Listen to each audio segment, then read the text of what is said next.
મિત્રો, સમય હતો આજથી લગભગ 6,50,00,000 વર્ષ પહેલાનો. પૃથ્વી સાથે એક એવી ખગોળીય ઘટના બની જેણે પૃથ્વીને ધૂળના વાદળાઓથી ઢાંકી નાખ્યો.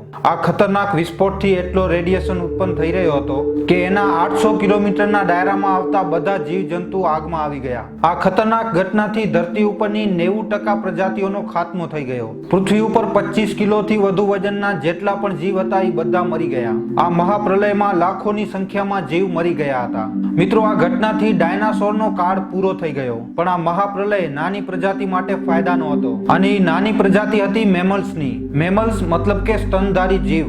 આ નાના નાના સ્તનધારી જીવોએ પોતાની જાન બચાવી લીધી અને ગરમીથી બચવા માટે આ જીવો જમીનની અંદર રહેવા લાગ્યા અને પોતાને જીવિત રાખવા માટે ગમે તે ખાવાનું ચાલુ કરી દીધો. ધીમે ધીમે મહાપ્રલયના લાખો વર્ષો વીતી ગયા અને હવે ધરતી પૂરી રીતે વિશાળ ડાયનાસોરથી આઝાદ થઈ ગઈ હતી. ધરતીનો મોસમ સામાન્ય થઈ ગયો હતો. પૃથ્વી ઉપર ફરીથી ઝાડવાઓનો વિકાસ થવા લાગ્યો અને હવે શરૂઆત થાય છે એક એવી દુનિયાની. આ દુનિયામાં આપણા પૂર્વજ મેમલ્સ સમય સાથે ઘણા વિકસિત થઈ રહ્યા હતા અને પોતાના આકાર પહેલાની તુલનાથી ઘણા મોટા થઈ ગયા હતા. હવે આ મેમલ્સ માંથી અલગ અલગ પ્રજાતિઓની ઉત્પત્તિ થઈ. એમનામાંથી ઘણા બધા જીવો એવા હતા જેમના હાથ પગ આપણા જેવા હતા. એમના શરીરમાં ધીમે ધીમે બદલાવ થતો ગયો અને હવે તે સીધા ઊભા થઈને ચાલવા લાગ્યા. હવે સમય આવ્યો આજથી લગભગ 7 કરોડ વર્ષ પહેલાનો. એ સમયે પૃથ્વીના વાતાવરણમાં સતત બદલાવ થઈ રહ્યા હતા અને ધરતી ઉપર હલચલ થવા લાગી અને આના પરિણામે ધરતીના 2 ભૂભાગ અથડાઈ ગયા. આ 2 ભૂભાગોમાં આપણો આજનો ભારત પણ હતો.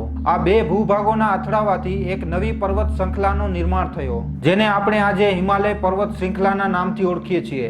આ ઈ જ પર્વત છે જે દુનિયાનો સૌથી મોટો શિખર છે. આ પર્વત શૃંખલાના લીધે મોસમ બદલાવા લાગ્યો અને પૃથ્વીનું વાતાવરણ ખૂબ જ ઠંડુ થઈ ગયું હતું. આ પર્વત શૃંખલામાંથી પડવા વાળા બરફે ખૂબ જ મોટી મોટી નદીઓને જન્મ આપ્યો. આ બધી નદીઓ ઈ જ છે જે આજે 50% વધારે માનવ જાતિ માટે પાણીનો સ્ત્રોત છે.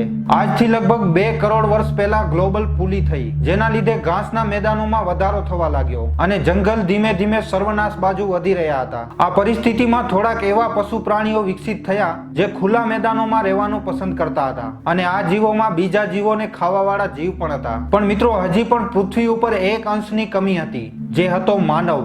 આજથી લગભગ 1 કરોડ વર્ષ પહેલા પૃથ્વીનો રૂપ આજ જેવો જ થઈ ગયો હતો અને હવે ધીમે ધીમે પૃથ્વીની પરિસ્થિતિઓ બદલાવા લાગી હતી. આજથી 40 લાખ વર્ષ પહેલા પૃથ્વી ઉપર ફરીથી હલચલ થવા લાગી. આ હલચલથી આફ્રિકાના પૂર્વી ઇલાકાઓમાં એક નવી પર્વત શૃંખલાનો જન્મ થયો. આ આફ્રિકન પર્વત શૃંખલા મોસમી હવાઓ માટે અવરોધ બની ગઈ હતી જેનાથી પૃથ્વીનું વાતાવરણ બદલાઈ ગયો અને આ જંગલોમાં વરસાદ પડવાનો બંધ થઈ ગયો. આ વિશાળ જંગલોમાં નિવાસ કરતા હતા એબ્સ જેને પેરોલા પિથિકલના નામથી ઓળખવામાં આવે છે. આપણી ભાષામાં કહીએ તો માણસના રૂપ જેવા વાનર. આમનું નિવાસ સ્થાન ઝાડો ઉપર હતો.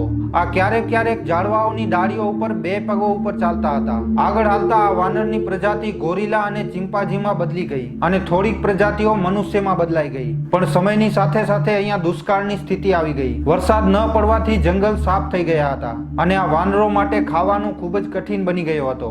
ખાવાનું ગોતવા માટે આ ઝાડો ઉપરથી નીચે આવ્યા અને આ હતા આર્દીપિથિક્સ રેમિક્સ. આ આપણા પૂર્વજ હતા. આજે આપણે એમાંથી આવા બન્યા છીએ. આ માનવ પ્રજાતિએ સૌથી પહેલા જમીન ઉપર પગ રાખ્યો અને આ માનવ ઇતિહાસનો જમીન ઉપર પહેલો પગ હતો. આ લોકોના મોઢા આપણાથી થોડા થોડા મળતા હતા અને એમનો મગજ એક મોસંબી જેટલો મોટો હતો. એમના પાસે માણસો જેવા દાંત પણ હતા અને આકારમાં લગભગ 4 ફૂટ લાંબા હતા. હજારો વર્ષોના વિકાસક્રમ પછી એમણે પોતાને 2 પગો ઉપર હાલવા માટે સક્ષમ બનાવી લીધો. 2 પગો ઉપર હાલવાના લીધે આ ઘણી દૂરી સુધી પોતાની નજર કરી શકતા હતા. આની સાથે સાથે એમનો મગજ પણ બુદ્ધિમાન બની ગયો હતો. સમય વીતતો ગયો અને વિકાસની પ્રક્રિયા ચાલતી રહી અને આપણા પૂર્વજ પોતાના શરીરમાં વિકાસ કરતા ગયા. આજથી લગભગ 23 લાખ વર્ષ પહેલા આપણા પૂર્વજોએ પોતાના મગજને ખૂબ જ વિકસિત કરી લીધો હતો. આ પ્રજાતિનું નામ હતો હોમો હેબિલિયસ અને એમણે પહેલીવાર પથ્થરને હથિયારની જેમ વાપરવાનું ચાલુ કર્યું અને ધીમે ધીમે ધારવાળા પથ્થરની મદદથી હથોડો બનાવી લીધો. ઘણા વર્ષો વીત્યા પછી એમણે પોતાના મગજને એટલો બુદ્ધિમાન બનાવી લીધો કે હવે તે શિકાર માટે લડવાને બદલે સમૂહમાં શિકાર કરવા લાગ્યા.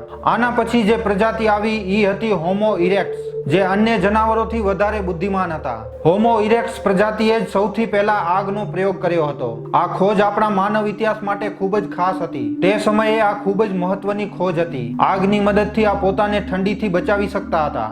આગ અંધારામાં અજવાળો કરવામાં કામ આવતી અને એમણે આગ ઉપર માંસ પકાવવાનું પણ શીખી લીધો હતો. આના કારણે હવે પરિવારોનું નિર્માણ થવાનું પણ ચાલુ થઈ ગયું હતું. આપણા પૂર્વજ સાથે સાથે રહેવા લાગ્યા. આનાથી તે પોતાને સુરક્ષિત રાખતા હતા. આગ ઉપર પાકેલો માંસ ખાવાથી ઉર્જા ઓછી વપરાતી હતી, જેના લીધે આ ઉર્જા એમના મગજ ઉપર ખર્ચ થવા લાગી અને એમનો મગજ પણ આકારમાં ખૂબ જ મોટો બની ગયો હતો. આપણા પૂર્વજ બીજા જીવોથી ખૂબ જ બુદ્ધિમાન હતા અને પૃથ્વી ઉપર હળી મળીને રહેવા વાળા સૌથી પહેલા બુદ્ધિમાન જીવ હતા. લાખો વર્ષ વીતી ગયા પછી આજના માણસે પોતાનું રૂપ લઈ લીધો અને હવે તે અલગ અલગ અવાજો કાઢવામાં સક્ષમ બની ગયા હતા. મતલબ કે આપણે લેંગ્વેજનો વિકાસ કરી લીધો હતો, જેના લીધે પોતાની જાણકારી એકબીજા સાથે શેર કરી શકતા હતા. આ સૌથી છેલ્લો વિકાસક્રમ હતો. આના પછી આજના માણસોની ઉત્પત્તિ થઈ. અહીંયાથી આપણું અસ્તિત્વ શરૂ થઈ ગયું. આપણા પાસે ધરતીના બધા જીવોથી મોટો મગજ હતો. હવે આપણે ગમે ત્યાં આવી જઈ શકતા હતા.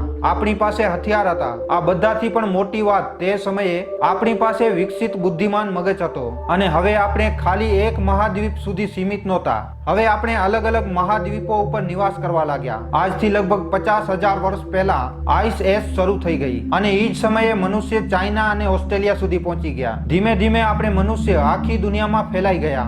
આના પછી પેટ પાળવા માટે ખેતી ચાલુ કરી અને આવી રીતે મનુષ્યોએ આખી દુનિયામાં પોતાના કબીલાઓ બનાવી લીધા અને ધીમે ધીમે આજે આપણે ખૂબ જ વિકસિત થઈ ગયા છીએ. ખૂબ જ મોટા સફર પછી આજે આપણે મનુષ્ય અસ્તિત્વમાં આવ્યા છીએ. આજે આપણે એટલી ટેકનોલોજી વિકસિત કરી લીધી છે કે હવે આપણે ખાલી પૃથ્વી સુધી સીમિત નથી. આજે મનુષ્ય ચંદ્ર અને મંગળ સુધી પણ પહોંચી ગયા છે. આ પૃથ્વી ઉપર મનુષ્યથી વધારે બુદ્ધિમાન જીવ કોઈ નથી. આજે આપણને ખબર છે કે આપણે પૃથ્વી ઉપર કેવી રીતે આવ્યા. મનુષ્યએ આજે અંતરિક્ષમાં જઈને ઘણા રહસ્યોને ઉજાગર કર્યા છે. તો મિત્રો, કેવો લાગ્યો આપણો આ કરોડો વર્ષોનો સફર? જો વિડીયો પસંદ આવ્યો હોય તો લાઈક કરો, શેર કરો. નવા વિડીયો માટે મારા ઓફિશિયલ ચેનલને સબસ્ક્રાઇબ કરો.